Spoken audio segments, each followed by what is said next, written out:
Welcome back to my channel, nama gue Yani. Makasih yang udah mampir, tapi jangan cuma mampir, tonton video ini sampai selesai. Oke? Hari ini gue mau ceritain tentang beberapa pengalaman nih dari beberapa orang yang pernah nginep nih di daerah Jawa Timur.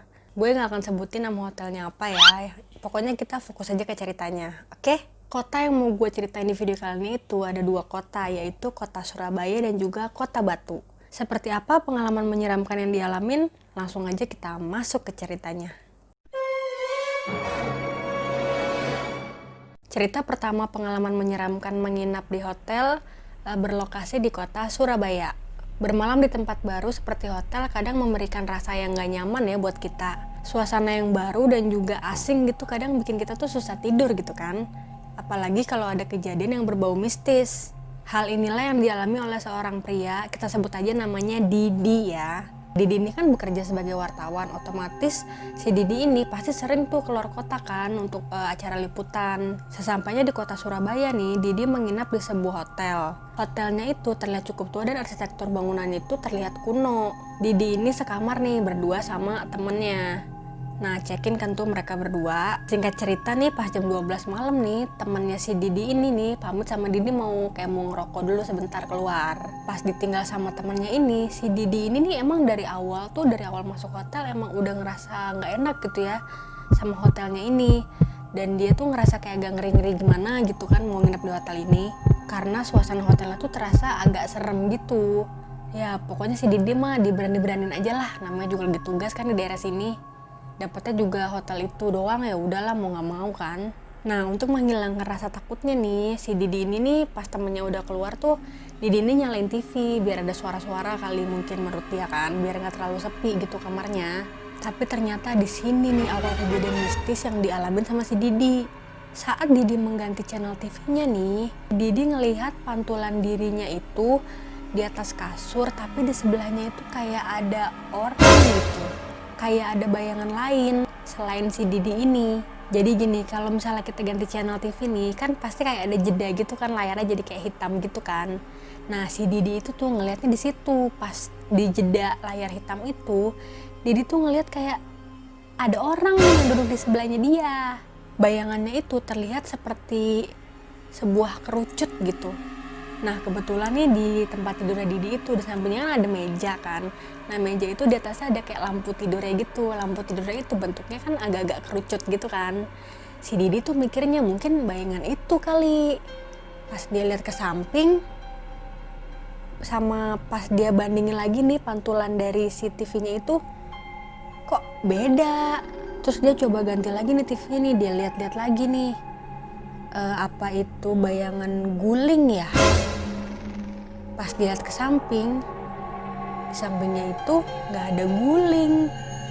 Tapi itu terlihat seperti guling yang lagi berdiri gitu loh, tau kan? Guling yang lagi didiriin di sini. Bentuknya tuh kayak gitu. Tapi pas Didi ngeliat ke samping, itu tuh nggak ada gulingnya.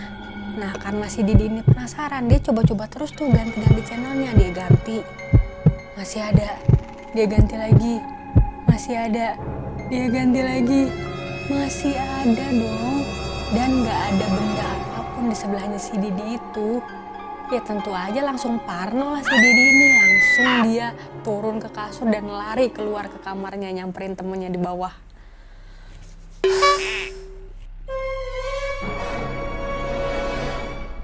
Nah cerita kedua ini masih dari daerah Jawa Timur, kali ini datangnya dari kota Batu. Batu merupakan salah satu destinasi wisata yang terkenal nih dengan keindahan alamnya kan. Karena banyak tempat wisata di daerah Batu, udah pasti banyak penginapan dan juga hotel kan di daerah sana.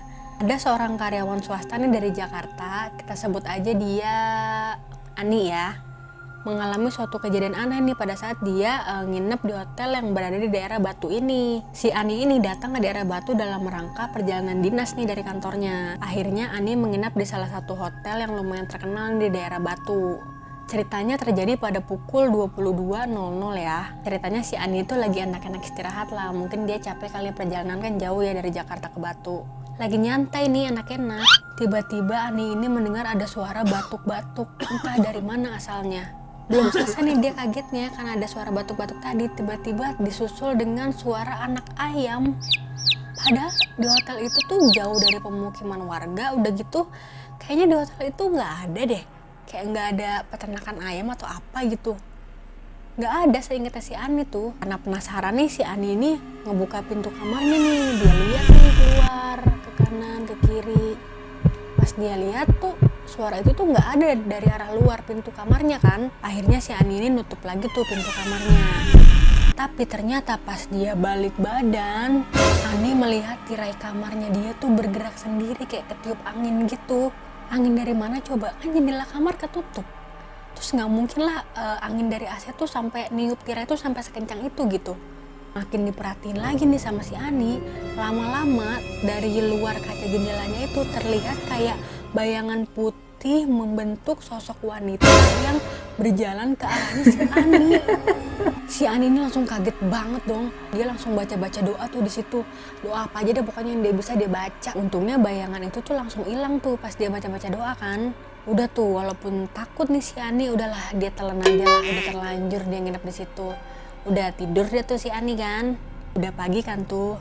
Nah di pikiran si Ani itu pagi-pagi siang bolong begini hantu nggak ada lah ya. Dia pikirnya gitu tuh. Ternyata pikiran dia salah. Jadi kejadiannya bangun tidur ini si Ani ini mau buang air kan ke kamar mandi. Dia masuk tuh ke kamar mandi kan. Pas si Ani ini lagi buang air, tiba-tiba lampu kamar mandinya tuh kayak kedip-kedip gitu. Si Ani ini mikir mungkin jangan-jangan lampu kamar mandinya koslet kali. Dia nggak mikir macam-macam tuh di situ. Akhirnya si Ani ini cepet-cepet tuh dia buang airnya. Dia mau matiin saklar lampunya biar nggak makin koslet kan.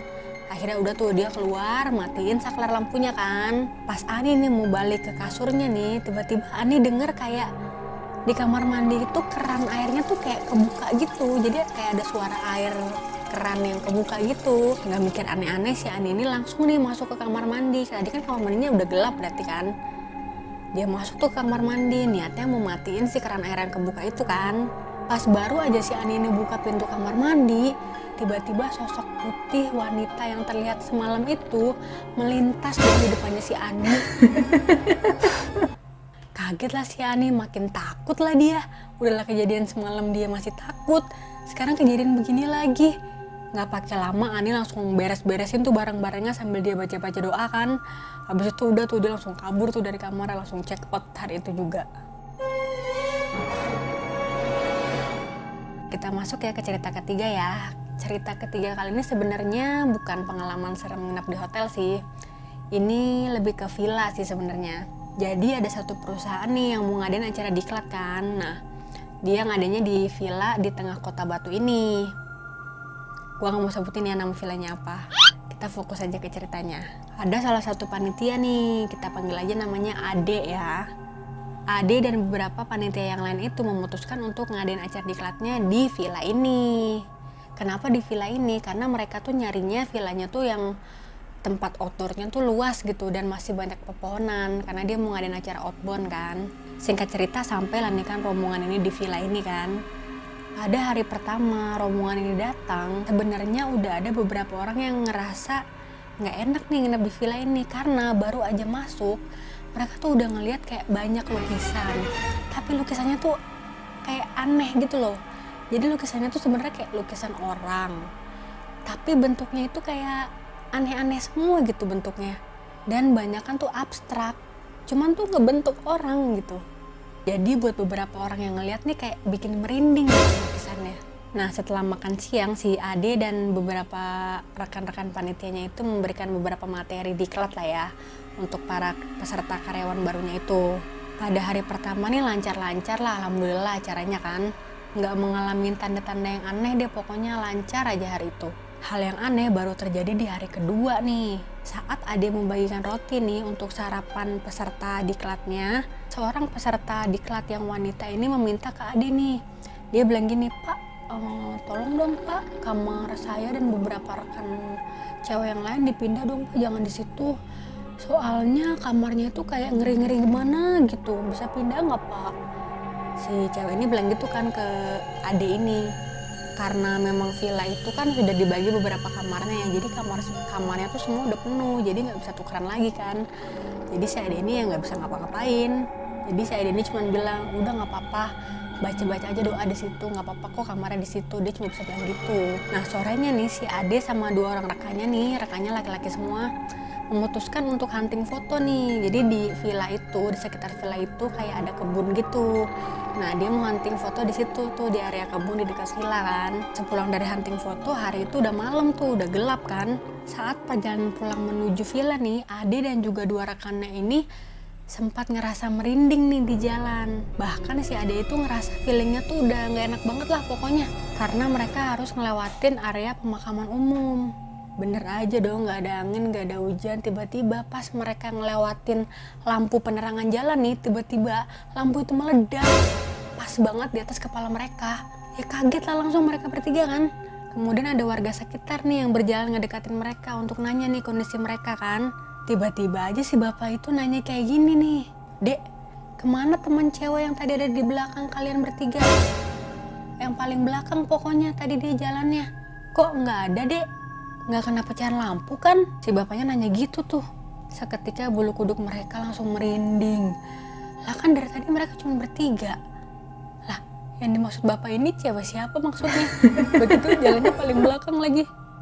Pasti ada nanya temannya nih yang jalan paling belakang.